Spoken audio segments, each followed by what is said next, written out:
एक बार फिर से आप सभी का स्वागत है आज की इस वीडियो में। और इस वाले वीडियो में हम बात कर रहे होंगे HR मैनेजर की जॉब रोल, ड्यूटीज क्या होती हैं, क्या क्या रिस्पॉन्सिबिलिटी होती हैं, सब कुछ बताने की कोशिश। पहली चीज ये है कि जिन लोगों का अभी तक कहीं भी नौकरी नहीं लगी, एकदम मस्त फ्रेशर है और उनको ऐसा लगता है कि हमारे पास जो रिज्यूमे है वो बहुत बढ़िया है, बहुत अच्छा है, तो मेरे हिसाब से नहीं है। अगर आप ट्राई कर रहे हो, नहीं लग रही है नौकरी, तो मुझसे आप एक बार रिज्यूम बनवा सकते हो। और यहाँ पे कॉन्टैक्ट नंबर आ रहा है, यहाँ पे कॉन्टैक्ट करो, चीजें पूछो, बताओ और रिज्यूम बनवा लो। मैंने अब तक 400 से 500 लोगों का रिज्यूम बनाया और उसमें से बहुत सारे लोगों ने सिलेक्शन लिया है, तो आप भी देख लो और बनवा सकते हो। फिलहाल वीडियो की तरफ चलते हैं। पहली चीज यहाँ पे जो है HR के बारे में, वो उसका वर्क है। और दूसरी चीज की बात करें यहाँ पे, तो हम आपको बताएंगे कि क्या क्या स्किल्स होती हैं एक HR के अंदर काम करने के लिए। आपके पास वो है या नहीं है, आप देख लेना, और उनको सीखने के लिए क्या करना है वो मैं आपको बताऊंगा। तीसरी चीज की यहाँ पे बात करें वो है सैलरी, कि एक HR जब काम कर रहा होता है उसको कितनी अच्छी सैलरी मिली होती है, वो मैं आपको बताऊंगा। एंड चौथी चीज यहाँ पे कि किस तरीके से आप एक जॉब ले सकते हो HDFC बैंक में, कोटक महिंद्रा बैंक में, या फिर कोई कंपनी के अंदर एक HR की पोस्ट पे। और नंबर 5 पे मैं आपको बताऊंगा एजुकेशन, या फिर कितना पढ़ा लिखा होना जरूरी है एक जॉब के लिए HR की पोस्ट पे। सबसे पहले बात करते हैं इसके वर्क की, कि एक HR क्या काम कर रहा होता है। तो बेसिकली HR का काम सिर्फ यही नहीं है कि जॉब निकाल दी, हायरिंग कर लिया, लगा दिया काम पे। इसके अलावा भी बहुत सारे काम ऐसे होते हैं मार्केट के अंदर जो एक HR देख रहा होता है, आई मीन कंपनी के अंदर। सबसे पहली चीज तो दोस्तों, HR का सबसे पहला काम यह होता है कि वो एक हायरिंग से लेके एग्जिट तक बंदे का प्रॉपर ध्यान रखे। हमने इस बंदे को 10,000 रुपए तनख्वाह पे लगाया था, क्या हमें जरूरत है इस बंदे की सैलरी को बढ़ाने की, और इसका काम कैसा है। वो चाहे किसी से भी फॉलोअप ले, किसी से भी चीजें पूछे, डजंट मैटर, लेकिन ध्यान रखना उस बंदे के ऊपर कि ये बंदा करता क्या है, कैसा काम कर रहा है, कितनी इसकी सैलरी है, क्या ये 10,000 रुपए ले रहा है, वर्थ इट है या नहीं है, इसने इतने दिन तक काम किया, कुछ सीखा नहीं सीखा। ये सारी चीजें एक HR के जिम्मे होती हैं। और एक HR को इसके बारे में बात करने से कभी खतराना भी नहीं चाहिए, और HR बेसिकली करते भी हैं इसके बारे में बात, ठीक है। HR का दूसरा काम यह है कि एक कंप्लीटली मैनेजर के साथ, कंपनी के ओनर के साथ बैठ करके एक प्रोसेस के थ्रू एक हायरिंग निकाले। उस हायरिंग के अंदर जितने भी रिज्यूम कलेक्ट होते हैं ऑनलाइन ऑफलाइन, उन सारे रिज्यूम को अच्छे से चेक करे, फिर शॉर्टलिस्ट करे एंड कैंडिडेट को बुलाए और फिर उनका बेसिकली इंटरव्यू करे। इंटरव्यू में भी पॉजिटिव रहे, यानी कि किसी को, बंदे को अगर ज़्यादा चीज़ें नहीं आती हैं और वो टैलेंटेड नहीं है, लेकिन वो कोशिश कर रहा है, फ्रेशर है, जॉब लेने की कोशिश कर रहा है, उसके ऊपर भड़कना नहीं है, ठीक है। पॉजिटिविटी के साथ काम करना है आपको यहाँ पे, क्योंकि आप एक HR हैं, ठीक है। आपके पास वो ताकत है, आपके पास वो रिस्पॉन्सिबिलिटी है कि आपको लोगों को हायर करना है, रिजेक्ट नहीं करना।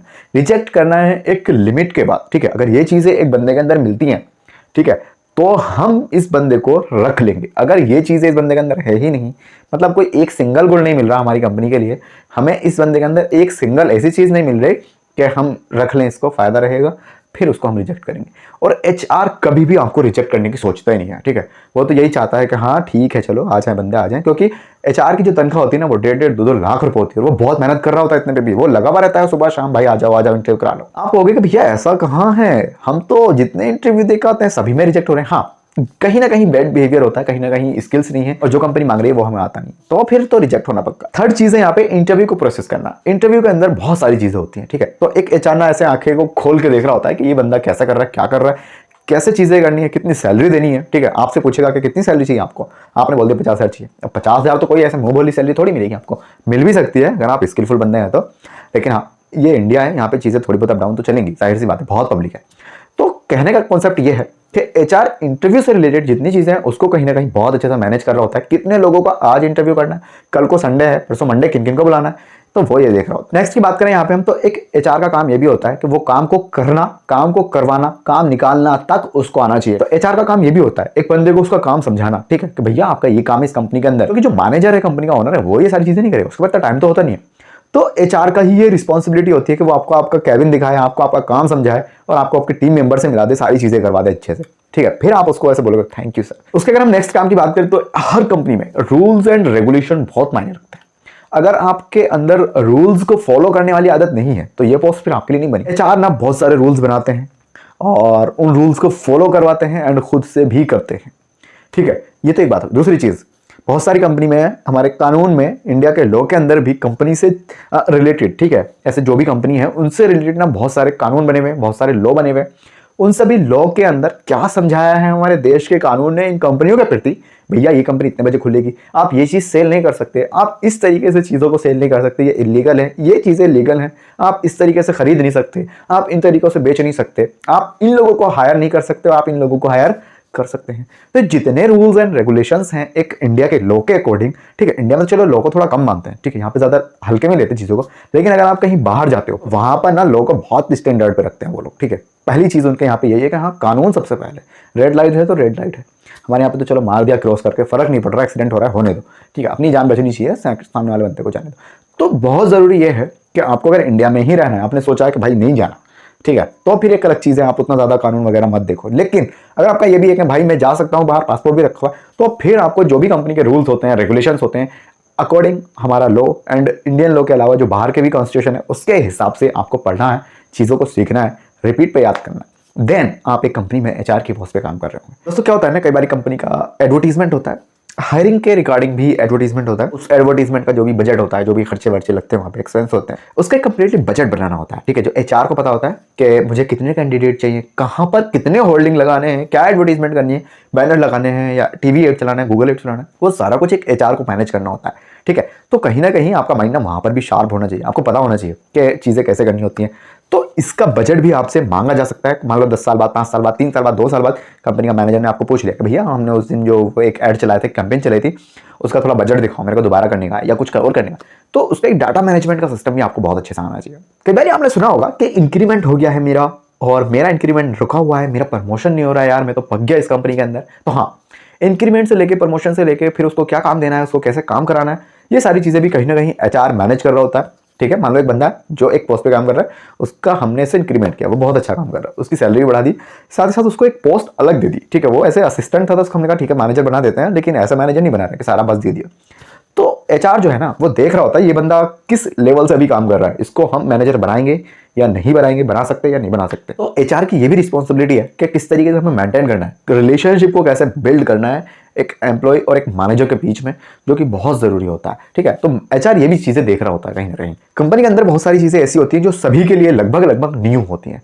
लर्निंग के ऊपर ध्यान देना, कहीं ना कहीं डेवलपमेंट के ऊपर ध्यान देना, कंपनी की ग्रोथ में जो एचआर का हाथ होता है वो बड़ा होता है।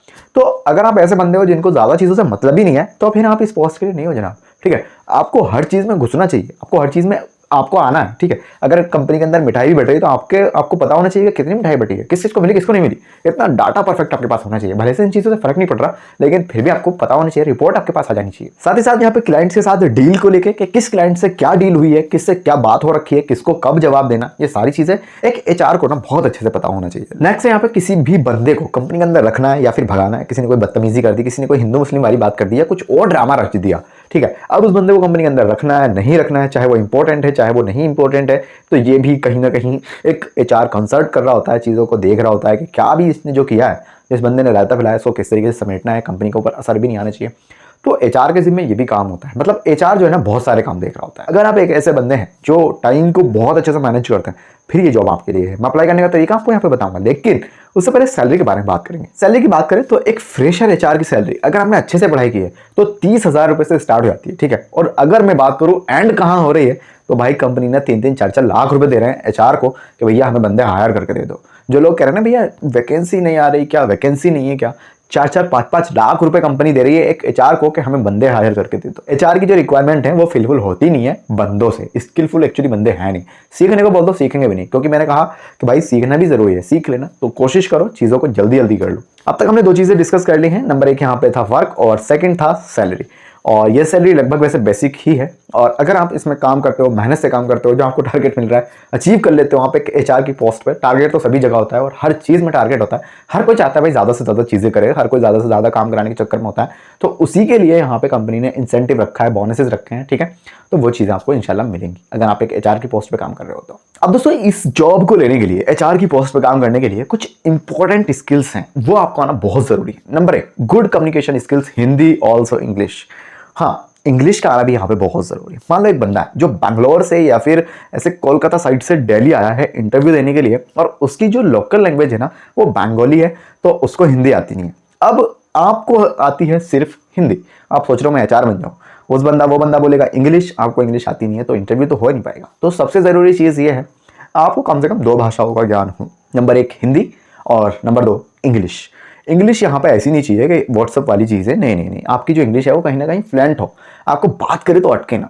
तो सबसे ज़रूरी चीज़ ये है कि good communication skills, Hindi also English आना ज़रूरी है, ठीक है, कैसे सीखोगे? हिंदी की अगर मैं बात करूं, मैंने एक बुक बनाई है कम्युनिकेशन स्किल्स की, लिंक मिलेगा डिस्क्रिप्शन में, जाके आप परचेज कर सकते हो। बहुत ही कम कीमत है अभी किताब की, तो आप खरीद सकते हो जाके। इंग्लिश में भी वो अवेलेबल है। सेकंड स्किल की बात करें यहाँ पे, तो वो है basic to advance computer knowledge. Basic से एडवांस तक आपको कंप्यूटर की नॉलेज होनी चाहिए। अच्छा, बेसिक और एडवांस में कौन सी कंप्यूटर की नॉलेज आती है भैया, क्या क्या आता है? वैसे तो मैंने एक प्रॉपर वीडियो बना दिया इस चीज़ पे, यहाँ पे आपको लिंक मिल जाएगा, आप जाके देख सकते हो। लेकिन फिर भी मैं बता दूं, यहाँ पे मोस्ट आपको MS एक्सेल का ज्ञान होना बहुत जरूरी है, क्योंकि भाई बहुत सारे नंबर्स होते हैं, बहुत सारे फिगर्स हो रहे होते हैं, तो कहीं ना कहीं MS एक्सेल का ज्ञान होना बहुत जरूरी है। ईमेल राइटिंग करना बहुत अच्छे से आना चाहिए। MS किट जो है पूरी, उसकी नॉलेज अच्छे से हो, ईमेल राइटिंग आपको बहुत अच्छी हो, कम्युनिकेशन बात करना, ये सारी चीजें आनी चाहिए। तीसरी चीज है यहाँ पे टीम लीडिंग वर्क, यानी कि टीम से कैसे काम कराना है, क्योंकि भाई देखो HR हो आप, पूरे टाइम तो हायरिंग चलेगी नहीं, तो चीजें चेक करोगे, घूमोगे कंपनी के अंदर, तो किस तरीके से टीम को लीड करते हैं ये आपको पता होना चाहिए। चौथी चीज की बात करें तो वो है यहाँ पे लॉज एंड पॉलिसीज के स्किल्स। ठीक है, आपको ना नॉलेज होनी चाहिए कि इंडिया के अंदर कौन कौन से लॉ मैटर करते हैं कंपनी को रन करने के लिए, कौन कौन सी पॉलिसी लगती है एक कंपनी में काम करने के लिए, ठीक है, एक कंपनी को चलाने के लिए कौन कौन से वजीफे हैं, अगर हमने ये काम नहीं किया भारत सरकार हमारे साथ क्या करेगी, आपको सब कुछ नॉलेज होनी चाहिए। अंडरस्टैंडिंग बहुत अच्छी होनी चाहिए आपकी। पांचवी स्किल्स की बात करते हैं, यहाँ पे हम पांचवी स्किल्स में इंग्लिश को ही रखा है। आपको बहुत अच्छी इंग्लिश आनी जरूरी है, क्योंकि सारे काम यहाँ पे इंग्लिश में होने वाले हैं। भले से आपकी हिंदी अच्छी है, फर्क नहीं पड़ता, लेकिन इंग्लिश भी अच्छी होनी बहुत जरूरी, क्योंकि भाई सामने वाले का पता नहीं है वो किस लैंग्वेज में बात कर ले, तो शर्मिंदगी उठानी पड़ेगी अगर आपको नहीं आती, मतलब सिलेक्शन ही नहीं होगा। तो कोशिश करो कि हाँ इंग्लिश में बात करना आपको आ जाए। दोस्तों, अब तक हमने यहाँ पे 3 चीजों के बारे में बात की है। नंबर 1 वर्क, सेकंड था यहाँ पे सैलरी, और थर्ड था मोस्ट इंपोर्टेंट स्किल्स। अब बात करते हैं फोर्थ की, how to get job in HDFC bank as a HR या फिर ह्यूमन रिसोर्सेज। आपको मैं ये नहीं कह रहा कि आप HDFC बैंक में HR लगो, आप कहीं भी HR लग लो भाई, सैलरी अच्छी ही मिलती है। आप टाटा में लग सकते हो, आप ठीक है, कोटक महिंद्रा में लग सकते हो, टेक महिंद्रा में लग सकते हो, आप ICICI में लग सकते हो, आप और भी दुनिया भर की कंपनी है इंडिया के अंदर, ठीक है, दिल्ली के अंदर, मुंबई के अंदर, बैंगलोर के अंदर, कोलकाता में भी जा सकते हो आप, यहाँ पे बहुत कंपनी है। आप किसी के अंदर भी जाओगे तो आपको मिल जाएगी नौकरी HR की पोस्ट में। फिलहाल हम यहाँ पे बात करते हैं कि भैया सिलेक्शन का प्रोसेस है क्या, जॉब लगेगी कैसे। जॉब लगने से पहले आपके पास 3 चीजें होनी चाहिए। मैं पिछले 3-4 वीडियो से बता रहा हूँ। नंबर 1 बढ़िया रिज्यूम होना चाहिए। 2022 ऑलमोस्ट खत्म हो गया है, तो अगर आपके पास वो 10-20 रुपए वाला रिज्यूम है तो उससे कुछ होगा नहीं, ठीक है, ऑनलाइन अप्लाई कर रहे हो तो कोशिश करो कि एक अच्छा रिज्यूम बनवा लो। नंबर इधर आ रहा है, कॉल कर सकते हो, बात कर सकते हो, कॉन्टैक्ट कर सकते हो, ठीक है। अच्छा रिज्यूम के साथ एक ईमेल आईडी होना बहुत जरूरी है, प्रोफेशनल। नहीं पता कर लो, गूगल कर लो, या फिर यूट्यूब पे देख सकते हो प्रोफेशनल ईमेल आईडी क्या होती है। तीसरी चीज यहाँ पे मोबाइल नंबर लगने वाला। अब आपको जिस भी फील्ड में जॉब लेनी है, जिस भी कंपनी में जॉब लेनी है, आपको उस कंपनी की ऑफिशियल वेबसाइट मिल जाएगी, करियर का पेज मिलेगा वहां पे। आप वहां जाइए, अपने रिज्यूम को अपलोड करिए, ठीक है। रिज्यूम अगर आपका रिस्पॉन्सिबल होगा, अच्छा रिज्यूम होगा, तो ही चीजें हो सकती हैं, अन्यथा नहीं होंगी। साथ में वो कहीं ना कहीं आपकी एजुकेशन भी देख रहे होते हैं, तो एजुकेशन की बात को समझना बहुत जरूरी है, समझ के जाना।